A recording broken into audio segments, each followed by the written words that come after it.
In 1994, one of America's richest counties went broke faster than a cowboy at a poker table with 4 bad hands. Nobody saw it coming. Headlines exploded across the country as Orange County filed bankruptcy and Wall Street nearly choked on its coffee. Markets hate surprises. How does a sunny, tax-rich county run out of money without building a single pyramid or buying a moon rocket? The answer sits in the bond market. This wasn't a robbery or a recession stampede. It was math wearing a necktie and carrying derivatives. Quiet danger, polished shoes. Schools, cities, and public agencies suddenly faced deep cuts and angry town halls. Taxpayers wanted answers and maybe a refund. Orange County looked too wealthy to fail, like a prize bull with a gold saddle. But leverage can buck anyone off. In the early 1990s, Orange County was growing fast with strong property taxes and steady revenue. Confidence was higher than California sunshine. Local leaders bragged about discipline and conservative money management. Nobody expected financial rodeo tricks behind the curtain. At the center stood the county treasurer, a quiet man trusted with billions. He didn't look like a gambler. Robert Citron managed the investment pool for cities, schools, and agencies countrywide. One desk, very big stakes. He was known as cautious and soft-spoken, not a headline hunter or a trading floor cowboy. That fooled people. But calm voices can still drive fast wagons when yield looks juicy enough. Higher returns became the mission. The county pooled cash from many agencies into one giant investment fund. Bigger pile, bigger bets. The goal was simple: beat normal government returns without raising taxes. Easy promise, hard landing. Citron began using leverage strategies tied closely to interest rate movements. That's nitroglycerin in a ledger. He used reverse repurchase agreements to borrow against securities for more buying power. Financial stacking chairs. The portfolio loaded up on structured notes that paid off if rates stayed low. That's a big if. As long as interest rates behaved, the returns looked mighty impressive. Like a bull that hasn't seen the gate open. Major Wall Street dealers supplied the complex securities and financing tools. Big city gear for county money. Merrill Lynch was one of the county's largest counterparties in these trades. Plenty of handshakes, costly later. Later lawsuits argued whether firms warned enough or just sold happily. Advice or ammo remains debated. Some advisors questioned the portfolio's duration and leverage exposure early on. Red flags waved quietly. But strong past returns made doubts easy to ignore at budget time. Success can be very persuasive. When money rolls in steady, nobody asks what horse pulled the wagon. That question comes later.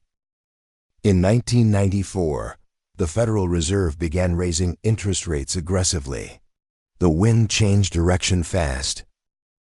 Rate hikes hit bond prices and rate-linked securities almost immediately. Portfolios felt the punch. Citron's strategy depended on stable or falling rates, not sharp climbs. The math turned mean. Losses grew as leverage positions magnified every rate move. Leverage cuts both ways, usually yours. Lenders started demanding more collateral as values dropped. Margin calls don't send sympathy cards. County officials slowly realized the pool was in real danger. The horse was already running. Margin calls arrived from lenders as collateral values kept falling fast. Phones rang like fire alarms in finance offices. Reverse repo lenders wanted more cash or more securities right away. No extensions, no friendly neighbor discount. To raise cash, the county had to sell securities into a falling market. That's like selling boots in a flood. Each forced sale locked in losses and triggered even more collateral demands. The spiral tightened every day. Internal briefings grew more urgent as numbers turned from bad to worse. Calm voices started cracking. The investment pool losses moved toward the billion-dollar range. That gets attention even in rich counties. City managers and school districts learned their shared pool was underwater. Meetings got crowded fast.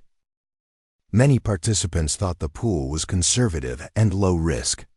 Surprise is expensive in public finance. Questions turned toward Treasurer Robert Citron and his strategy choices. The spotlight got real bright. Citron defended the approach and expected rates to settle back down. Hope is not a hedge. But the Federal Reserve kept policy tight through 1994. Rate relief never rode into town. Market values kept sliding and leverage kept magnifying damage. Arithmetic stayed undefeated. By late 1994, losses and liquidity stress reached critical levels. Options were running out quick. Attempts to stabilize the pool failed to stop the cash drain. Buckets weren't big enough.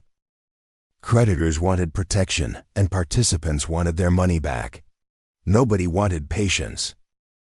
Confidence in the investment pool collapsed among local agencies. Trust left the building early.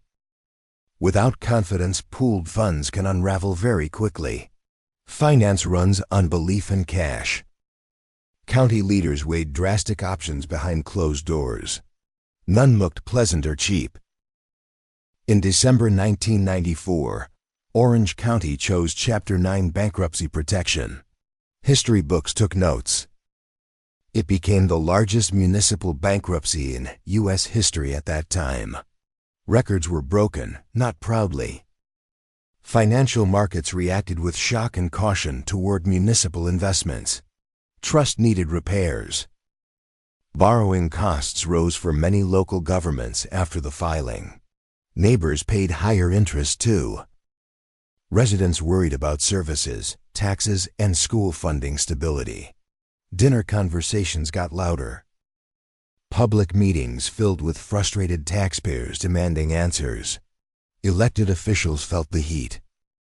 Investigations launched into investment practices and disclosure failures. Paper trails got busy. Attention focused on leverage levels and risk communication gaps. Details matter in fine print. Treasurer Robert Citron resigned as scrutiny intensified. The chair got empty fast.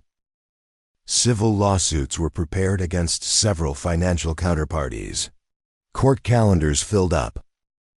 Merrill Lynch faced major claims tied to structured note sales and financing. Courtrooms awaited. Settlements would later total hundreds of millions of dollars. Expensive lessons travel well.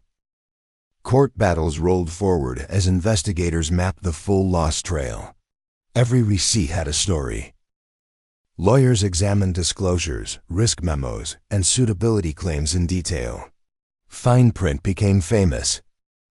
Attention centered on what risks were explained and what risks were not. Silence can be costly. Several Wall Street firms chose settlement over drawn-out trials. Checkbooks worked overtime. Settlements helped reduce the county's recovery burden. It didn't erase the bruise, though.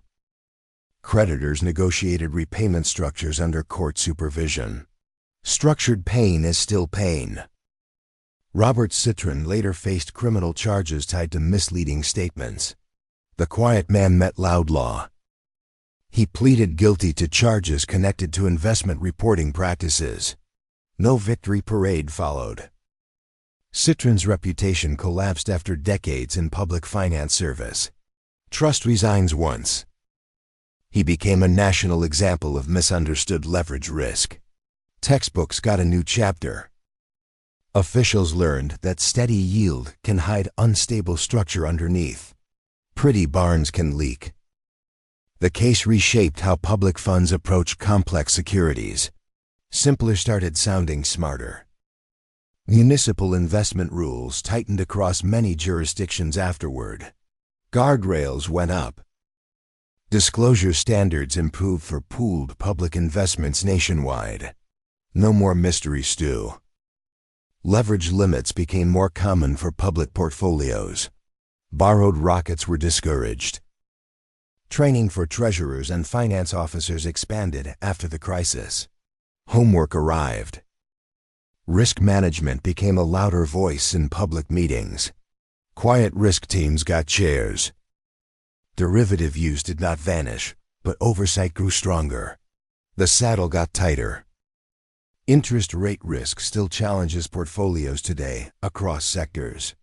Rates still bite. Structured products remain useful but demand real understanding. Read before writing.